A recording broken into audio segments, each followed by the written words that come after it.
Shalom saudaraku yang dikasihi Tuhan. Kembali kita akan melanjutkan pelajaran The Secret of 1 Yohanes. Kita sudah masuk dalam ayat yang keempat, pasal 1 ayat yang keempat. Saya bacakan dalam terjemahan King James Indonesia, berbunyi demikian. Dan segala hal ini kami tuliskan kepadamu, supaya sukacitamu menjadi penuh. Sukacitamu menjadi penuh. Dan segala hal ini kami tuliskan. Ya, jadi Rasul Yohanes, ini kata kami yang ditulis, berarti para rasul itu, istimewa Rasul Yohanes yang menuliskan ini, dia sudah mendengar, meraba, memandang, melihat dengan jelas, sudah mengalami perjumpaan dengan Tuhan, pengalaman demi pengalaman dengan Tuhan, dan dia tuliskan. Kesaksian itu bisa membuat sukacita itu menjadi penuh. Kata ayat yang keempat. Jadi ayat keempat ini bisa dikatakan merupakan alasan dibalik terciptanya surat 1 Yohanes ini. Yaitu tujuannya agar para pembaca ini mengalami sukacita penuh. Hal ini mengajarkan kepada kita bahwa setiap kali kita bersaksi itu tujuannya agar orang lain mempunyai sukacita, mempunyai penghiburan, mempunyai iman dan pengharapan kepada Tuhan. Jadi kita bersaksi bukan untuk maksud-maksud tertentu yang berdosa, tapi tulus yang memperkenankan Tuhan, sehingga ada sukacita penghiburan, pertolongan, pengharapan kepada Tuhan. Kita harus mempunyai hati seperti Rasul Yohanes ini yang terbeban akan jiwa-jiwa, sehingga tulis surat 1 Yohanes. Ya saudaraku, kata-kata firman Tuhan dituliskan atau diucapkan itu memang bisa membuat sukacita menjadi penuh. Dunia tidak mengenal kata puas atau kata penuh, tapi dalam firman Tuhan itu bisa mengenal kata puas. Kata penuh ini loh, sukacita menjadi penuh. Dunia gak bisa ngomong itu. Oh, aku kalau sudah punya uang 10 juta cukup, puas. Pada waktu gaji 10 juta, kurang ya, kurang. Kalau sudah 20 juta aku sudah cukup. Pada waktu sudah gaji 20 juta, kurang ya. Gak bisa pergi ke luar negeri, ke Dubai selama 1 bulan. Berarti harus gaji 50 juta. Sudah gaji 50 juta, kurang ya. Dan kurang terus. Dunia memang gak pernah mengenal kata puas. Mata dan telinga manusia tidak akan pernah puas dengan sesuatu yang ada dalam dunia ini. Kita baca Pengkhotbah 1 ayat yang ke-8. Pengkhotbah 1 ayat yang ke-8. Segala sesuatu menjemukan sehingga tidak terkatakan oleh manusia. Mata tidak kenyang melihat, telinga tidak puas mendengar. Dengar terus, udah dengar lagu ini enak, puas, bisa aku puas. Kepingin lagi dengar lagu yang lain, kepingin lagi dengar lagu lain. Karena telinga gak pernah puas mendengar. Mata juga gak pernah kenyang melihat. Oh, kalau sudah melihat ini ya, handphone terbaru ini, aku sudah punya ini, cukup. Gak puas. Lihat lagi, kok ada keluaran baru handphone, beli lagi. Gak pernah puas, saudaraku. Haus terus. Kita baca satu ayat lagi di dalam Pengkhotbah 4 ayat ke-8. Pengkhotbah 4 ayat ke-8. Ada seorang sendirian, ia tidak mempunyai anak laki-laki atau saudara laki-laki, dan tidak henti-hentinya ia berlelah-lelah. Matanya pun tidak puas dengan kekayaan. Tak pernah puas. Padahal sudah sendirian loh. Kekayaan buat apa kalau sendirian, misalnya punya harta ratusan miliar triliun tapi sendiri. Kata firman Tuhan seperti itu. Untuk siapa aku berlelah-lelah dan menolak kesenangan pada waktu meninggal? Buat siapa hartanya? Ya dimasukkan di dalam panti-panti, ada organisasi sosial. Kan gak bisa diturunkan. Kalau punya anak ya mungkin diturunkan. Kalau sendiri ini katakan, ini pun kesia-siaan dan hal yang menyusahkan. Ini loh, walaupun sendiri tapi kekayaan tetap tak pernah puas. Terus kejar terus. Amsal 27 ayat 20. Amsal 27 ayat 20. Dunia orang mati dan kebinasaan tidak akan puas. Demikianlah mata manusia tak akan puas. Tak pernah puas. Rentang kehausan ini bisa mencapai ketidakterbatasan atau sampai kekal. Haus. Orang yang haus terhadap sesuatu yang ada dalam dunia ini akhirnya mencapai tidak terbatas, yaitu rasa haus di neraka yang kekal. Haus terus akan perkara dosa, terus melasatkan keinginan daging, terus berdosa, terus haus terus, dipuas-puaskan terus, tidak pernah puas kan, haus terus, meningkat terus sampai akhirnya mati, masuk neraka terus juga haus, tak pernah dipuaskan. Yang bisa memuaskan itu hanyalah Yesus. Contohnya siapa? Orang kaya. Dalam Lukas 16 ayat 24, orang kaya tersebut selama hidup sangat haus akan perkara dunia, sampai akhirnya menjadi sangat haus karena panasnya nyala api neraka. Jelas di sini saudaraku, perbuatan dosa di neraka tidak akan pernah merasa puas. Terus akan bertengkar, akan saling membunuh, dan dengki dan lain sebagainya. Semua dosa menjadi sempurna. Orang terus memaki, bertengkar dan lain sebagainya. Oleh karena itu, kepuasan dunia ini bersifat sementara. Karena memang dunia ini tempatnya kehausan. Gak ada kata puas dalam dunia ini. Jangan kita mencari kepuasan dalam perkara dunia, karena pasti tidak akan pernah mencapainya. Memang secara lahiriah itu bisa senang. Oh, aku bisa punya handphone mahal, aku bisa pergi ke luar negeri, senang. Seringkali orang beriman berdalih, kan hanya makan makanan enak, kan gak apa-apa. Kan hanya hobi kan gak apa-apa.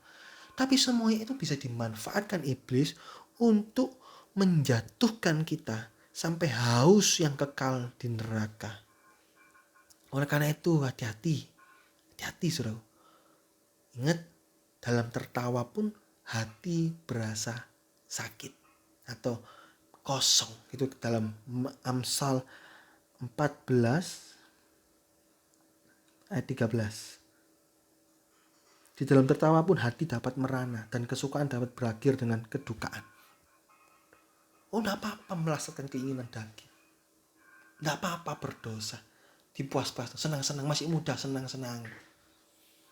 Pada waktu setelah terus memuaskan itu dan mati masuk neraka, terus akan mengalami kehausan yang gak pernah bisa berhenti.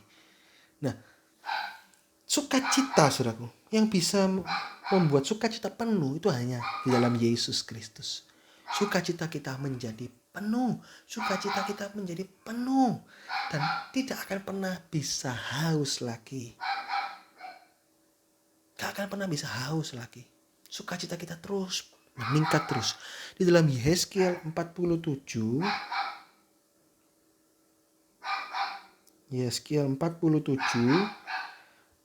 ayat 1 itu ada sungai yang keluar dari bait suci.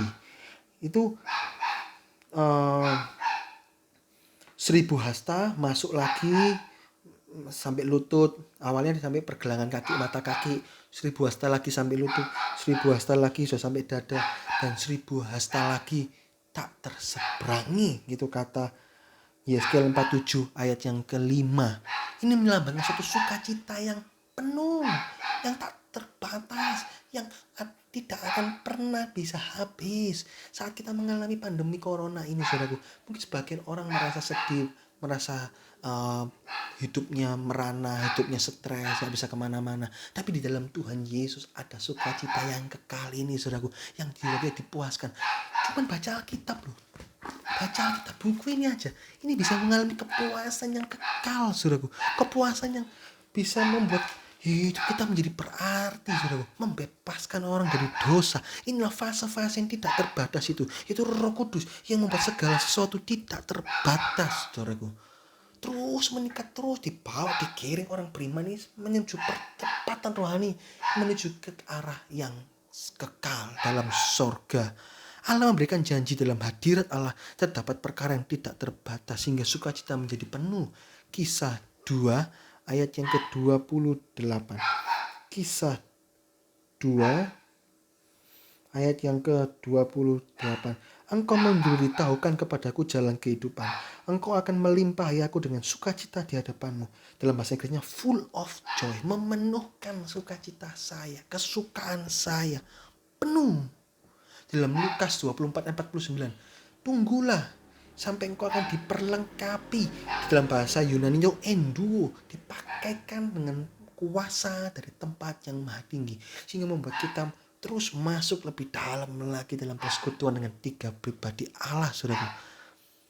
Menaati firman Tuhan juga membuat seseorang tinggal dalam kasih Allah yang tidak terbatas sehingga sukacita menjadi penuh.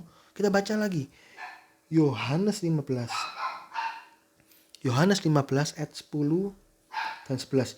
Jikalau kamu menuruti perintahku, kamu akan tinggal di dalam kasihku, seperti aku menuruti perintah Bapakku dan tinggal di dalam kasihnya.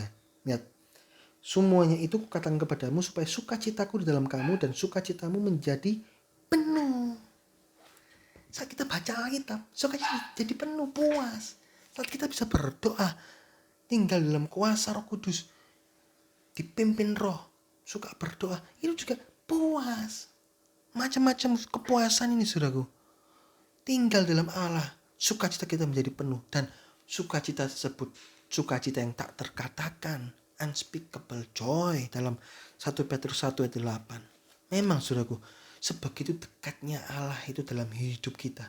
Sampai-sampai itu bisa dirasakan, dijamah, dipandang, dilihat, didengar. Sampai membuat sukacita ini menjadi penuh dan tak terkatakan. Ayo kita mau sama-sama, saudaraku, menyelami perkara-perkara kekal ini. Doa, baca firman, dipimpin Roh Kudus. Itu membuat sukacita kita menjadi penuh. Ada istilah saldo sukacita. Saldo itu misalnya 10 dikurangi 7 masih ada saldo 3. 11 dikurangi 9 masih ada saldo 2. Berapa banyaknya kesukaran kita, tapi kalau kita masuk dalam perkara yang tidak terbatas, maka hasilnya juga tidak terbatas. Tak terbatas dikurangi ribuan, jutaan kali masalah, sama dengan tak terbatas. Jadi tetap ada saldo yang tak terbatas itu. Ayo saudaraku, sama-samalah tenggelam. Saya sudah ceritakan banyak firman Tuhan yang menjelaskan tentang persekutuan dengan 3 pribadi Allah. Firman Tuhan, doa, tinggal dalam Roh, dipimpin Roh. Ya, ini ya dalam 1 Yohanes 1 ayat yang ke-4, saudaraku. Sekali lagi singkatan dari Yohanes apa? Yohanes adalah Yesus orisinal, Tuhan Allah yang Esa. Puji Tuhan, Tuhan Yesus memberkati.